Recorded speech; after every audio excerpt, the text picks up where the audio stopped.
At welcome sa ating prayer and fasting sa ating day 1. No? Ating topic ngayong gabi ay God's love for our families. No? Pero bago ako tuluyang magpatuloy, no, hayaan niyo akong tawagin ang ating kapatid, no, na magbabahagi ng kanyang testimony, no, kung paano naramdaman niya yung pag-ibig ng Panginoon at kung paano kumilos sa kanilang pamilya, no, yung kapangyarihan ng Panginoon. Natawagin natin, Brother Paul Juan. Palakpakan po natin.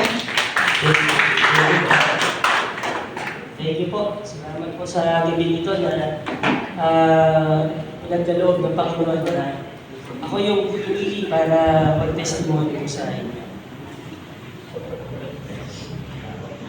Ayan, mapagpalang gabi po sa ating lahat.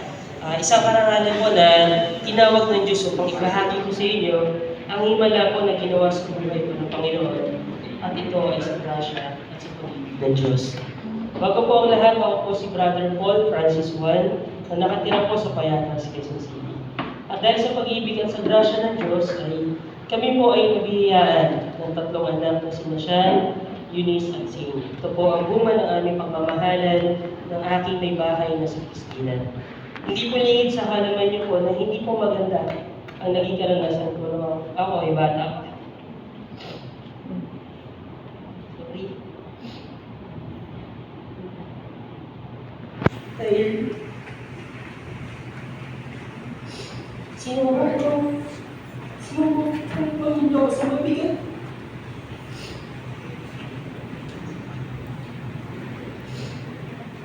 Mabigat na sulit at isawi pa rin. Hindi ko na isawa tunayin po. Lumay kami magkakapatid. Tawag ba? Lumay. Maraming malunan. At ito po ang naging dahilan. Bakit maaga pa rin pumasok sa pamilya o sa buhay pag-aasawa? Sabi, hindi ka mapilin. Kaya naman, papaslaman po ako sa Panginoon. Dahil dito po, ang naging inspirasyon ko. Nagawa ko kayo sa sarili ko pa. Papasalamat po ako sa Diyos, sa buhay ng mga ulam. Dahil kung wala sila, wala din po ako sa akin.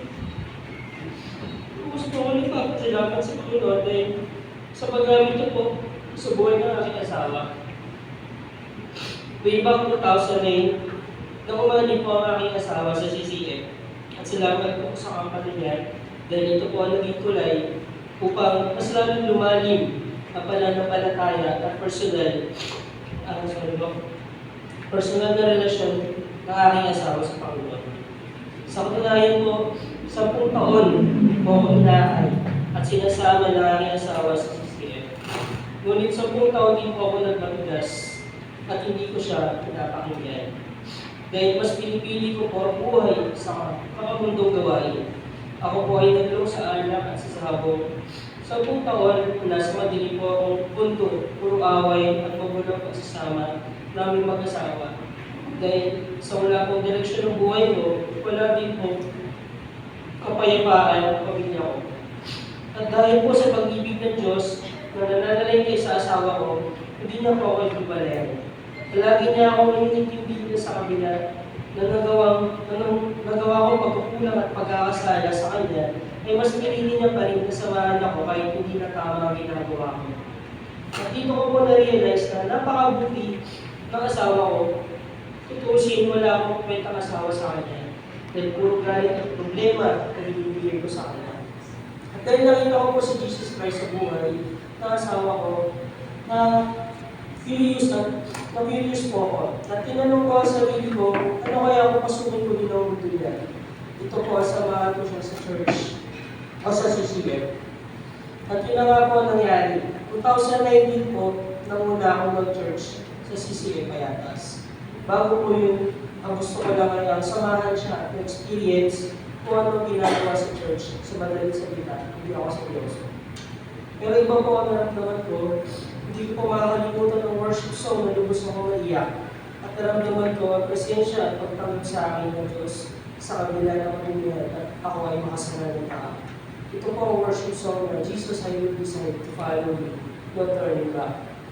Simula po noon, ay naging active po kami sa church. Nagkaroon po kami ng hero po na kami brother Ryan Ballard. Ngunit sadya makapangyarihan po kalaban. Nagkaroon kami ng problema sa pamilya dahil po nananamig kami sa pag-church at sa pagdating sa gawain sa dito. Sa madaling salita po naging backslider din. Mas lalo pa nung tumignan ng pandemic. Dito bumalik po lahat ng mga makamundong gawain po na sa palagay ko ng pagkakalaban. Sa 3 taon po na hindi kami nag-church, puro awit, gulo kami mag-asawa dahil bumalik din po ang pagkanasa ko sa makamundong gawain. Hanggang sa araw na isip ko na parang walang katahimikan at kapayapaan. Simula nun, kinausap ko ang asawa ko na bumalik ulit kami sa pag-church last year po, May 2023. At sa pagbalik namin, madaming nagbago sa pamilya namin. Sa palagay ko, kumilos ang Diyos sa buhay namin. Isa sa pangalan namin na anak na si Sean. Nakita namin ang alab ng puso na sa church. At doon na nga nagsimula ang bagong buhay ni Sean sa pagpasok na sa Excite Ministry. Praise God po. Sa palagay namin, sa amin yung kulay kung bakit nagpatuloy kami sa gawain at paglilingkod sa Diyos. Dahil siya ang naging inspirasyon namin ng asawa. Naging active ulit kami sa pagsamba, ulit kami bumalik. Sa D-group, sa Pangulo ng Brother Almonte. At dito mas lalo kami lumalim at lumago ang pananampalataya namin sa Diyos. Dito namin nakita ang purpose namin sa buhay. At tubos ako nagpapasalamat sa Panginoon dahil sa grasya sa pag-ibig ng Diyos na wala akong nanasa ako sa alak at sa sabon. Salamat sa Diyos sa paggamit niya sa buhay ng bawat isa sa Bibling family. Dahil sila ang naging inspirasyon namin at kalakasan ng pangharapin ang pagsubok sa buhay dahil sa kabila ng suliranin ng bawat isa ay mas lalong pumatag ang relasyon at pagsasama ng bawat isa. Ito ay sa pag-ibig at sa grasya ng Diyos. Ika nga, your test will become your testimony. Dahil sa kabila ng pagsubok sa buhay, ay mas lalo kami kumapit sa Panginoon. Dahil siya ang naging kalakasan at sandigan namin upang magkaroon ng pag-asa. Dahil sabi nga po sa Jeremiah 17:7, mapalat ang tao tumitiwala sa Panginoon sapagkat ang pag-asa ay ang Panginoon. Ngayon, ang pinakatuparan ay ang nasama namin ng mother-in-law ko sa church na dati iniisip namin na malabo pa sa subawang puso. Salamat sa Diyos dahil mas lalong lumalim ang pananampalataya niya sa Panginoon. At isa sa natutunan ko, ano man ang suliranin natin sa buhay, ay pagkatiwala natin sa Diyos. Manalig, magtiwala, at maniwala tayo sa Kanya. Dahil nandiyan ang Diyos na nagmamalasakit sa atin. Salamat sa pag-ibig ng Diyos sa pamilya ko, dahil nagkaroon ng buhay at kulay ang bawat isa. Dahil sa pag-ibig ng Diyos, natuto kami sa buhay at natutunan namin ang purpose namin sa buhay. Maglingkod sa Diyos at patuloy na malwalatian siya. Mga kapatid, bago po ako matapos, meron po akong gusto niya i-share sa inyo ng verse. Sa palagay ko itong verse na to, isa po ito sa nakatulong sa buhay ko. Dahil sa pag-ibig at sa banal na salita ng Diyos, malaki po yung impact sa akin ng verse na to. Lagi kong dala-dala to. Sabi po sa Kawikaan 3:5-6, magtiwala ka ng buong puso sa Panginoon at huwag ka manalig sa iyong sarili karunungan. Alalahanin mo ang Panginoon sa lahat ng iyong ginagawa at ituturo niya sa iyo ang tamang landas. Mga kapatid, nagpapasalamat ako sa Panginoon dahil sobrang makapangyarihan ng Panginoon at nabago niya po ang buhay ko. Nabago niya ang buhay ng pamilya ko at lahat po kami Panginoon. Panginoon, maraming salamat. Sobrang tutuwa ako at nagagalak sa wala imposible sa Panginoon. At isa sa natutunan ko bilang Kristiyano, lahat ng mga suliranin natin sa buhay, entrust natin sa Panginoon. Dahil alam ng Diyos ang desire sa bawat puso niyo kapatid. Alam ng Diyos kung pangangailangan ninyo. At naniniwala ko, sunod ka na sa Panginoon dahil ang Diyos ay may nakalaan sa iyo na gantimpalang mana at yan ang buhay na wala hanggan sa kanya ng Diyos. Dahil ako sa iyo Maraming salamat, Brother Paul. Alam ko, nanonood ako ng yung rewind. Brother Paul, mag-pray ka natin. Let's pray. Pray natin si Brother Paul. Nakita mo yung pagkilos ng Panginoon sa buhay niya. Let's pray po, Brother Paul. Lord, salamat, Panginoon. Lord God, sa pagmamahal mo kay Brother Paul. At Lord, dalangin ko, Panginoon, yung patuloy na desire, Panginoon, sa puso niya, na hanapin ka, Panginoon, na mas magpakalalim siya sa iyong salita. Yung desire, Panginoon, magpatuloy sa puso niya, na ipaglingkuran ka, Panginoon. At dalangin ko, Lord God, sa kanilang mag-asawa, Lord God, patuloy silang lumalim sa pananampalataya sa iyo, Panginoon. Dalangin ko, Lord God, sa kanilang mag-asawa, na magamit sila sa mas maraming couples, maging blessing sila sa mas maraming couples, Panginoon. Pagpalain yung kanyang pamilya, yung protection mo sa kanilang mga anak, Lord God, sa kanyang mga magulang. Lord God, dalangin ko, Panginoon, that someday, Panginoon, si Brother Paul ay hindi lang magiging maglilingkod sa sisipayatas, hindi maging pagpapala sa mas maraming tao. Maraming salamat po. In Jesus' name we pray. Amen. Maraming salamat, Brother Paul. Kapatid, tanggalin natin ito kasi ito mga galaw. Ayan, salamat. Okay, so ang ating topic ngayong gabi ay God's love for our family. So yung pag-ibig ng Panginoon sa ating pamilya. Ngayon, pupunta tayo sa aklat ng Efeso, no? At matututunan natin dito yung ilang prinsipyo ng Panginoon, yung pag-ibig ng Panginoon sa atin, kung paano niya tayo minahal, no? At sa pagkatuto nito, ay may babahagi natin ito, ay may apply natin ito, no, sa ating pamilya. No? Sige, basahin natin. No? Bakit nga ba mahalaga sa Panginoon ang pamilya? No? Una, ang pamilya ay isang obra maestra ng likha ng Diyos. So, ang Diyos ang may plano ng pamilya. No? Siya ang may plano niya. Kaya kung mababasa natin sa scriptures, ang daming verses regarding sa pagiging magulang, no? Sa pagiging mag-asawa, no? Sa pagiging anak, kung paano tayo mamumuhay. Bakit? Kasi pagkamat walang perfecto sa mundo, gusto niya magkaroon ng better ng family. Gusto niya magkaroon ng maayos na pamilya, no, na naayon sa kanyang kalooban. No? Pangalawa, ang pag-aasawa at pagiging magulang ay nagpapakita ng katangian ng Diyos. No, sa Ephesians 5:22-25, pinapakita doon ay nahalintulad niya ang mag-asawa, no? Yung asawang babae sa church at yung asawang lalaki, no, bilang kagaya ni Kristo na ulo ng tahanan at ulo ng simbahan. No, so yan yung pinapakita diyan. Pangatlo, nilagay ng Diyos sa mga bata, sa mga pamilya upang maranasan nila ang kanyang pagmamahal at matuto kung paano mahalin ng iba. No, so tayo, parents, no, nakikita ko maraming parents sa kagaya ko. No, tayo ay malaki ang responsibilidad natin sa ating mga anak. Bakit? Kasi minsan yung ating pagiging magulang ay nakaka-apekto kung paano tingnan ng mga anak ang Panginoon. Lalo na sa mga tatay. Kasi ang tawag natin sa Diyos ay Ama, Father. No? So, bilang tatay, itong hamon ko sa inyo, ayusin natin yung ating pagiging tatay. Maging intentional tayo maging tatay.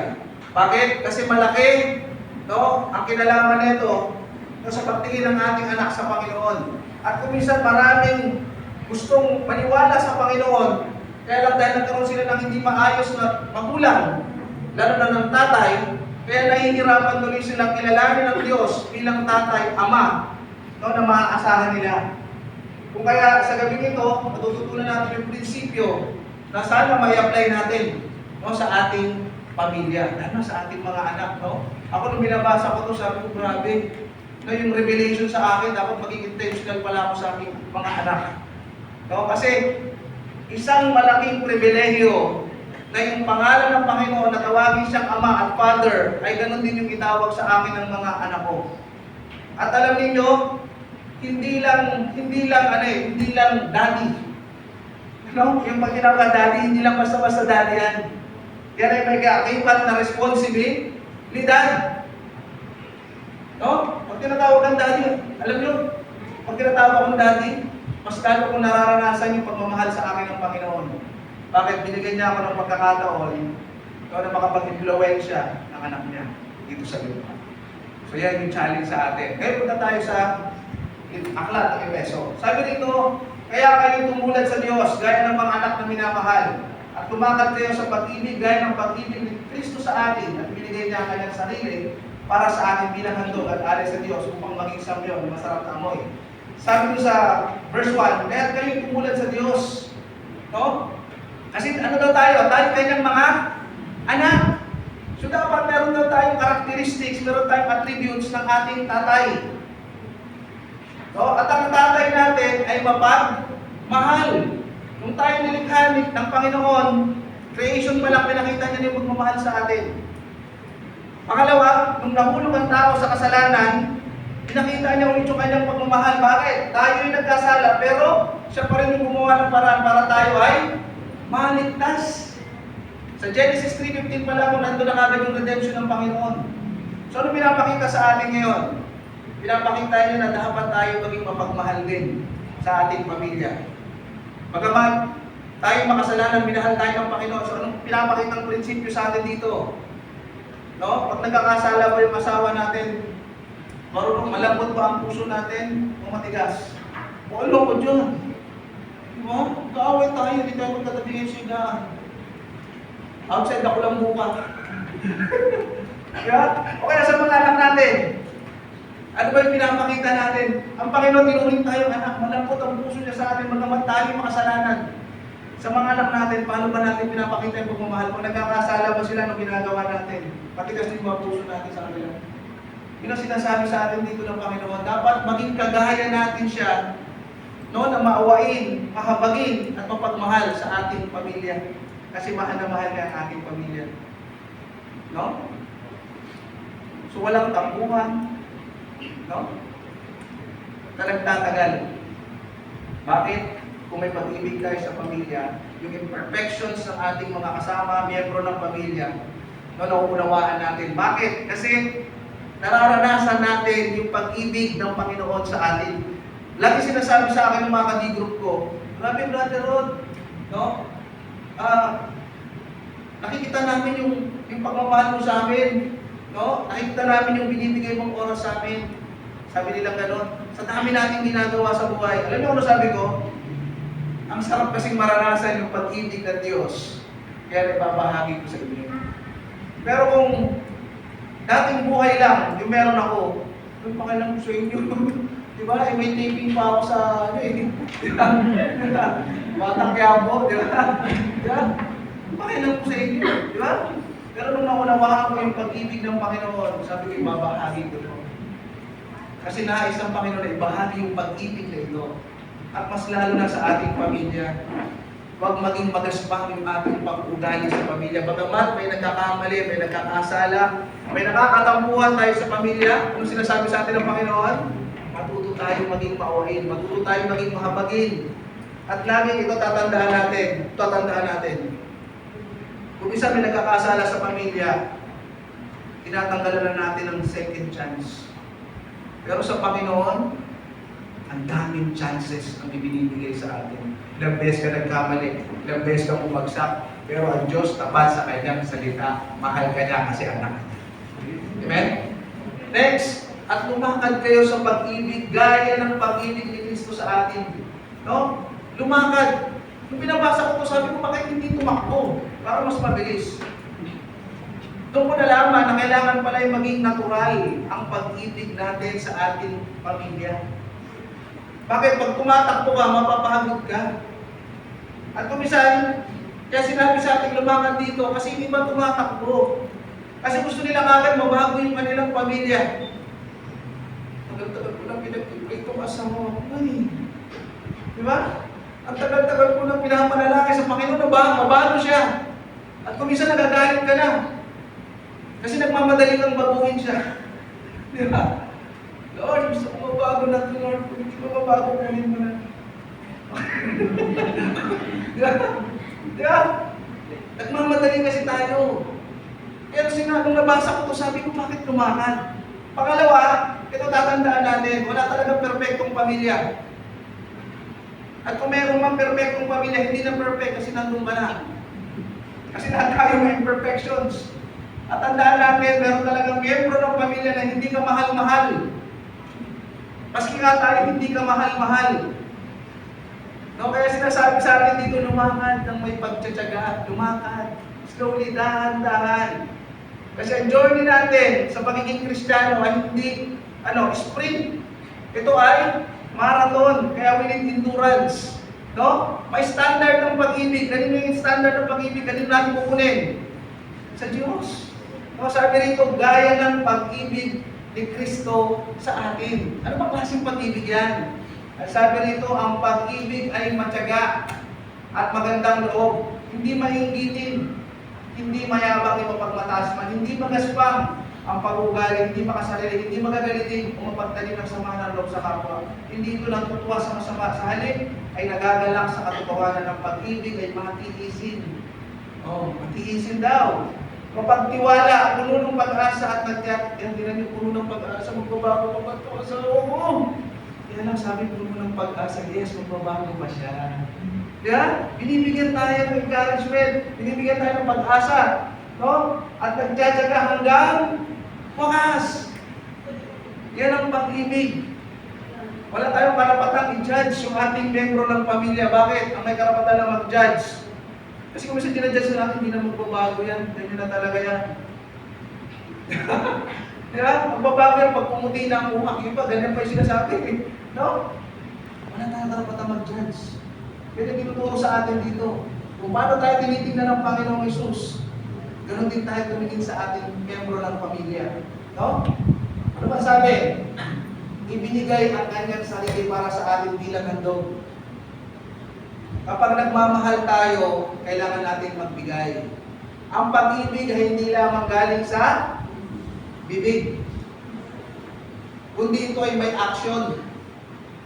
Ang Panginoon, pag nagmahal, ang binibigay niya yung pinaka-the best. Ano yung pinaka-the best na yun? Yung kanyang nag-iisa at buktong na anak. Sa mga anak na nandito ngayon, paano niyo pinapakita yung pagmamahal niyo sa magulang? Ama, I love you. I love you. Daddy, I love you. Paano natin pinapakita yung pag-ibig? Kasalita lang ba? Hindi ka na ba nag-aaral?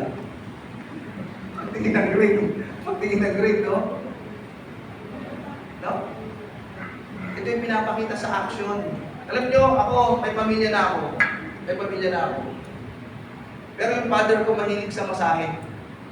Masahe. Mahilig, massage. Kung isa pupunta ako sa bahay nila, kasi magkalapit na kami ng bahay, pupunta ako sa bahay nila para mag-relax. Eh siyempre, bahiga, may mga bata sa amin. Siyempre, pag nandun, mother ko, father ko, tsaka ako lang. So, ang nangyayari, pag pumunta ako doon, biglang magsasabi sa akin yun. Ano na ako ha? May sarili akong pamilya.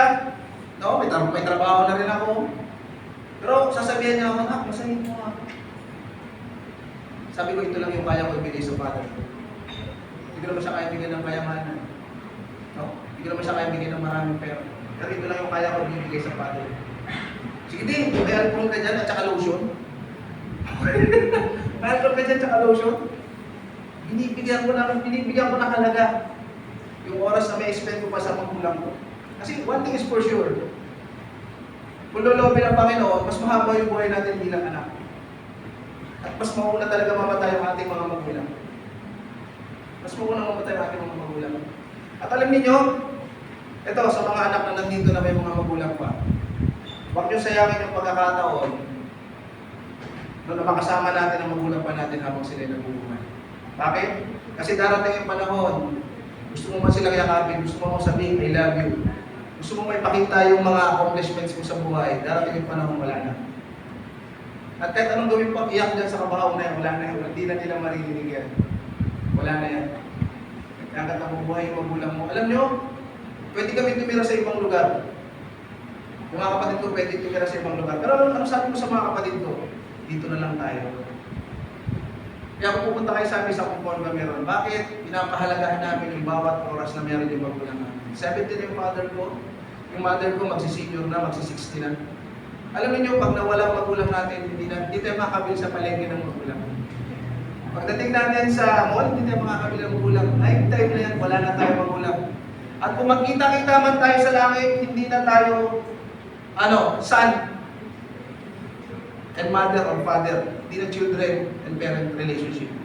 Iba na. Alam mo, natutuwa ako sa isang kapatid namin. Sabi ng kapatid namin isa, sa kadirop namin, sabi niya, alam mo, tuwing magkasama kami ng asawa ko, sabi niya, Kinikiss ko siya lagi. Niyayakap ko siya lagi. Sinasabi ko siya lagi, I love you. Minsan na-OA siya eh. Pero alam mo yung mantik sa puso ko? Alam mo yung mantik sa puso ko na medyo may kurot sa akin. Ano sabi niya? Hindi ko kasi alam po kahit sino mauna sa akin. And every day, every year, nakasama ko siya. Gagawin ko na spend yung buhay na to for the best na ayaw ko spend sa akin. Bakit? Darating yung time, gusto man natin mag-spend sa family natin, hindi na natin magagawa. Bakit? Isa na lang siya mag-spend. Isa na lang siya mag-spend. Sa mga anak na nandito, kung may tampo kayo sa inyong magulang, walang perfectong magulang. Maraming imperfections din ang ating mga magulang. Pero isa lang inuutos sa atin ng Panginoon. Na mahalin natin hanggang may oras pa. No? Pag-ibig na kagaya ni Kristo.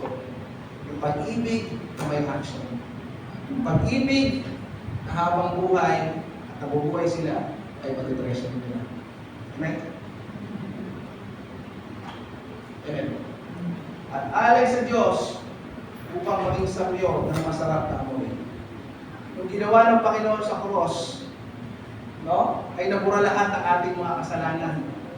Na-cover ng kanyang ginawa sa cross, ng kanyang dugo sa cross ng Kalbaryo, kaya wala na tayong kasalanan. No? Bakit? Ano sabi sa Bible? Kumisa din yung pinag-aawayan ng mag-asawa o ng pamilya. Bakit? Ano sabi sa Bible? No, ang pag-ibig daw ay hindi mapagtanim ng sama ng loob sa kapwa. It keeps no record of wrongs. Ang Panginoon, nung namatay sa cross, kinalimutan yung ating mga kasalanan. And sometimes, kaya may pamilyang basa, kaya may pamilyang hanggang ngayon hindi nakakasundo. Kasi kung ang pamilya ay magiging anthropologist, napakagaling natin anthropologist. Bakit? Ang gagaling natin mabuhay ng nakaraang magkakagaling. Nung nakaraang mga kampo. Kaya kung magiging anthropologist tayo, napakagaling natin. Kasi yun yung ating nakalala lagi. Matino ngayon, mag-asawa, di ba? Matino. Ano yun? Pakain ka, French press. Yan. Kaya may ako nagkatampuan. Ikaw naman dati, ganito ka naman talaga dati. Di ba? May dati na. Ganito ko naman noon eh. Di ba? Dapat, no? Clean slate na. Dapat malinis na. It keeps no record of wrong. Ako lagi ganun sinasabi ko sa asawa ko. Pigit tayo, let's pray. Na burahin ng Holy Spirit kung ano man yung masasamang nangyayari. Okay, simula tayo ulit. Dapat ganun. Bakit? Kasi ganun yung tingin sa atin ng Panginoon. Magamat makasalanan tayo. Pero ang tinitingnan sa atin ng Panginoon, yung ginawa ng Panginoong Jesus, kaya covered tayo ng kanyang dugo. Ang tingin sa atin, makatwiran sa kanyang harapan. Amen? At ito ang idalangin natin, mga kapatid. Lalo sa ating pamilya, pag-ibig na gaya ng Diyos sa kanyang mga anak. No? Bagamat makasalanan tayo, pero sana tingin natin sa miyembro ng ating pamilya. Bagamat may mga nagkakamali sa atin sa pamilya, pero kung paano tayo minahal ng Panginoon, dapat ganoon din yung gawin natin. No? Pangalawang ipanalangin natin, magkaroon tayo ng gaya ng mata at puso ng Panginoon sa pagtingin sa ating pamilya. Ito lagi ko itong pinapanalangin. Kasi kung mata ko lang at puso ko lang yung aking aasahan, hindi talaga ako matututong magmahal. Pero sabi ko, Lord, sana magkaroon ako ng mata na gaya mo na kung paano mamitig ng makasalanan, ganoon din yung pagtingin ko sa tao. Lord, kung paano magkaroon ka ng puso na pagmamahal sa tao, naman ganoon din ako. So kaya habang ginagawa ko to, Lord, ito yung katayo ko. Kasi ito yung panalangin ng puso ko. No? And number 3, maging instrumento tayo. Yung pinakamahalaga, ito tandaan nyo, hindi ka napunta sa pamilya na yan para maging design lang sa bahay nyo. Maging miyembro ka lang ng pamilya. Kung ikaw yung Kristiyano sa pamilya ninyo, o ikaw lang yung Kristiyano sa pamilya ninyo, ito dapat yung ipanalangin natin, na maging instrumento tayo ng Panginoon sa ating pamilya upang makakilala at malapit sila sa Diyos. I hope, mga kapatid, mas papahalagahan natin yung pamilya natin.